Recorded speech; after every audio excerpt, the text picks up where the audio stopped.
반갑습니다. 오늘도 새벽 돌베개에 나오신 모든 성도님들을 주님의 이름으로 환영합니다. 주님의 은혜로 우리 모두가 고난주간의 세 번째 날인 수요일을 이렇게 맞이하게 되는데요. 오늘도 누가복음 말씀 또 함께 묵상하고 또 묵상한 말씀으로 또 이날도 잘 살아가는 우리 모두가 되기를 바랍니다. 오늘 우리에게 주시는 하나님의 말씀은 누가복음 22장 56절로 62절까지의 말씀입니다. 그때 한 하녀가 베드로가 불빛을 안고 앉아있는 것을 보고 그를 빤히 노려보고 말하였다. 이 사람도 그와 함께 있었어요. 그러나 베드로는 그것을 부인하여 이렇게 말하였다. 여보시오, 나는 그를 모르오. 조금 뒤에 다른 사람이 베드로를 보고서 말하였다. 당신도 그들과 한패요. 그러나 베드로는 이 사람아, 나는 아니란 말이요 하고 말하였다. 그리고 1시간쯤 지났을 때에 또 다른 사람이 강경하게 주장하였다. 틀림없이 이 사람도 그와 함께 있었소. 이 사람은 갈릴리 사람이니까요. 그러나 베드로는 이렇게 말하였다. 여보시오, 나는 당신이 무슨 소리를 하는지 모르겠소. 베드로가 아직 말을 채 끝내기도 전에 곧 닭이 울었다. 주님께서 돌아서서 베드로를 똑바로 보셨다. 베드로는 주님께서 자기에게 오늘 닭이 울기 전에 내가 3번 나를 모른다고 할 것이다 하신 그 말씀이 생각났다. 그리하여 그는 바깥으로 나가서 비통하게 울었다. 아멘.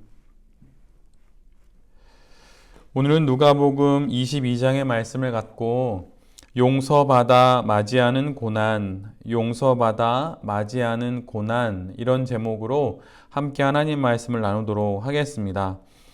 오늘 본문은 예수님의 수제자, 즉 여러 제자들의 리더가 되는 베드로가 예수님을 부인한 사건을 기록하고 있습니다.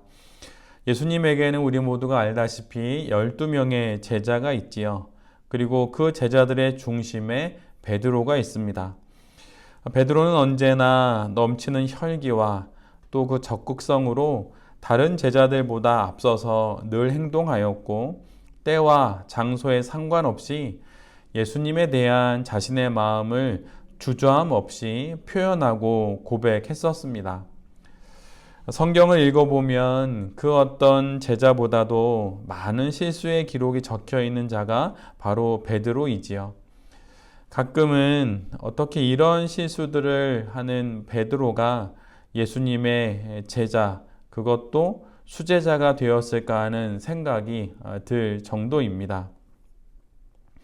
베드로는 자신의 생업의 현장인 고기를 낚는 그 일을 하던 바닷가에서 예수님을 만납니다. 그 당시와 또 지금도 마찬가지이지만 바닷일은 정말 고되고 힘든 일입니다.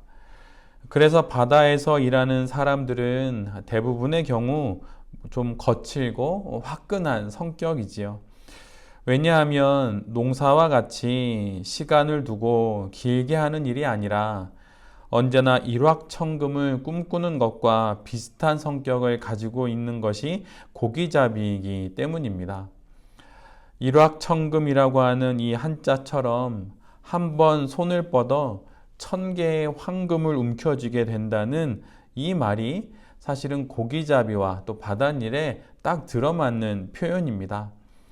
바다에 나가 한 번 그물을 내려 1000마리의 고기를 잡을 수 있고 아니면 밤새 그물질을 하여도 한 마리도 잡을 수 없기도 한 것이 바로 어부의 삶입니다.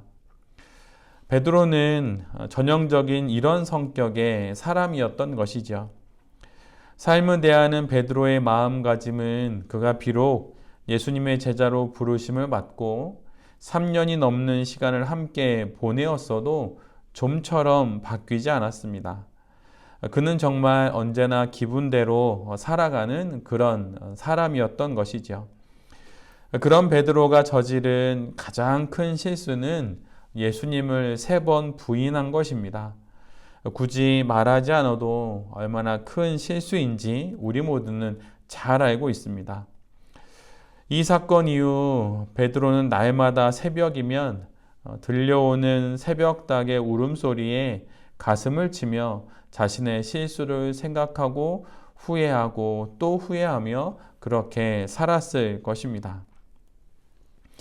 1950년대에 한국에서 있었던 일입니다. 전쟁 이후 폐허가 되어 무너진 건물과 거리마다 넘쳐나는 거린들로 가득한 바로 그때이지요. 1월의 어느 겨울날 외국인 선교사 한 명이 하루는 거리를 지나고 있었습니다.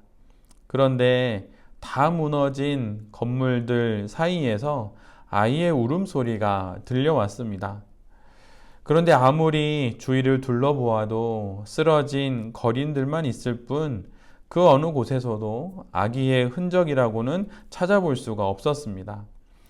그런데 자세히 보니 저기 한 곳에 한 여인이 쓰러져 있는 것이 보였습니다. 한 걸음 한 걸음 그 여인을 향하여 걸어갈수록 아이의 울음소리는 더욱 크게 들려왔습니다. 그리고 그 여인 곁에 다다랐을 때 그 여인의 품에서 울고 있는 아기를 보게 되지요. 여인은 이미 싸늘한 시신이 되어 있었습니다. 자신의 옷을 벗어 갓난아이를 덮어주고 그 아이를 꼭 안은 채 자신은 그 추위와 굶주림에 죽게 된 것이지요. 추운 겨울 자신의 마지막 따뜻한 온기로 자식을 지켜주고 싶었던 엄마는 자신의 생명을 내어주고 그 아기를 살렸던 것입니다. 선교사는 그 시신을 묻어주고 그 아이를 데리고 가서 잘 보살피고 양육합니다. 그리고 어느새 세월이 많이 지나 한국에서의 선교 사역이 끝나고 이제 본국으로 돌아가야 할 때가 됩니다. 이에 그 선교사는 그 아이에게 자신과 함께 한국을 떠날 것인지 아니면 이곳에 그대로 있을 것인지 의사를 묻게 되지요. 그리고 결국 그 아이는 선교사와 함께 떠나기로 합니다. 그렇게 출국을 준비하던 그 아이는 한국을 떠나기 하루 전 꼭 가보고 싶은 곳이 있다고 하였고 선교사와 함께 어머니가 묻혀있는 공원 묘지로 가게 됩니다. 몇 해 전 그날처럼 그 아이가 어머니의 무덤을 찾은 날도 매서운 바람이 부는 겨울이었습니다. 그 무덤 앞에서 엄마에게 이제 외국으로 가게 되었다고 말하며 이런저런 이야기를 하던 그 아이는 무덤 앞에서 아무 말 없이 서 있다가 무엇이 생각났는지 외투를 벗었습니다. 그리고는 엄마의 무덤을 그 겉옷으로 덮어 주었지요. 그리고 또 윗옷을 벗어 엄마의 무덤을 덮어 주었습니다. 그리고 목도리와 장갑을 벗어서 엄마의 무덤을 덮어 주었습니다. 이렇게 자신의 옷을 벗어서 엄마의 무덤을 덮어주던 아이는 이제는 더 이상 엄마의 무덤을 덮어줄 수 있는 것이 없게 되자 엄마의 무덤을 안고 하염없이 눈물을 흘릴 뿐이었습니다. 차가운 그 겨울날 자신의 마지막 온기로 아이의 생명을 지키려 했던 엄마의 그 마음을 이 아이는 이렇게라도 갚아드리고 싶었던 것이죠. 우리 모두가 잘 알다시피 사도 베드로는 십자가에 달려 마지막 순교하는 그 자리에 십자가에 거꾸로 매달려 순교하게 됩니다. 예수님과 같이 똑바로 십자가에 매달릴 수 없다고 자신은 그럴 수 없다고 말하면서 거꾸로 매달아 달라고 그렇게 이야기하고 결국 순교하게 되지요. 조금 전 말씀드렸던 이 아이, 자신의 옷으로 무덤을 이렇게 덮었던 엄마의 무덤을 덮어주었던 그 아이와 같은 마음이 바로 이런 베드로의 마음과 같았던 것입니다.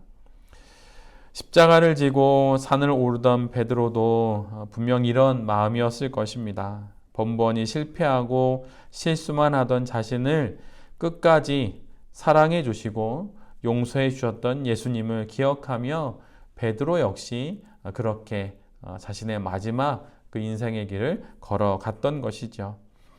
자신의 발을 씻기시고 자신을 위하여 그 새벽녘 바닷가에서 생선을 구워주시던 예수님. 예수님께서 죽으신 이후 두려움에 문을 걸어 잠그고 공포에 떨던 자신들에게 찾아와 평안하냐고 물으셨던 그 예수님. 우리의 삶에서도 우리도 베드로처럼 실수투성이이고 모자라고 늘 언제나 문제투성이이기도 합니다. 그러나 괜찮습니다. 베드로도 그러하였고 수많은 믿음의 선인들도 그러했습니다.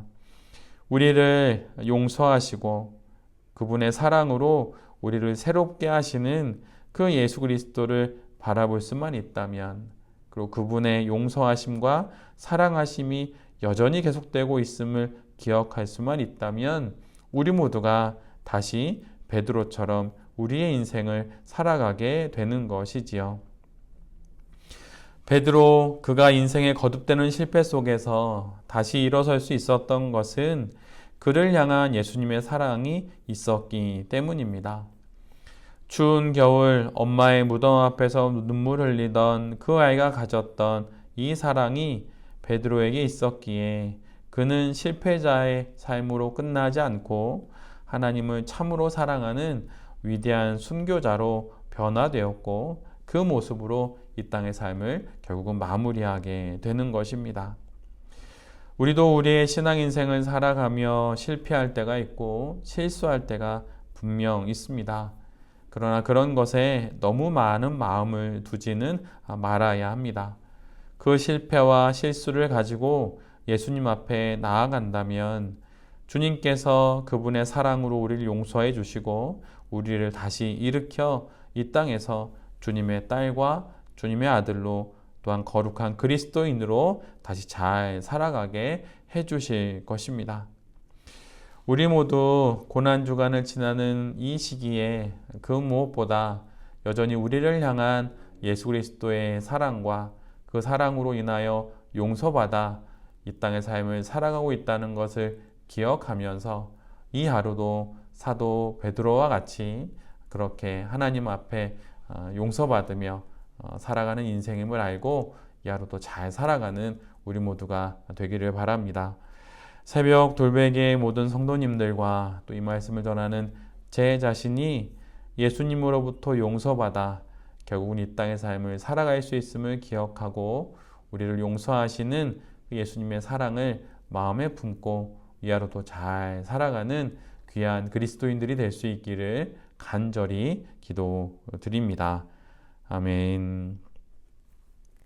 기도하겠습니다.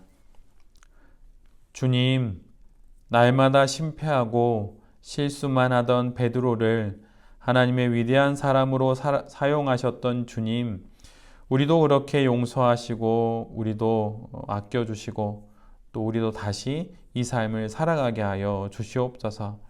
우리의 연약함을 주님 불쌍히 여겨 주시옵소서. 여전히 실수가 많지만 우리를 사랑하시는 주님의 사랑을 기억하며 그 사랑을 간직하며 잘 살아가는 우리 모두가 되게 하여 주시옵소서. 그래서 엄마의 무덤을 자신의 옷으로 덮어주던 그 아이처럼 십자가에 거꾸로 매달리기를 원했던 베드로처럼 그렇게 주님의 사랑을 기억하며 살아가는 우리 모두가 되게 하여 주시옵소서. 이 모든 말씀 예수 그리스도의 이름으로 기도드립니다. 아멘.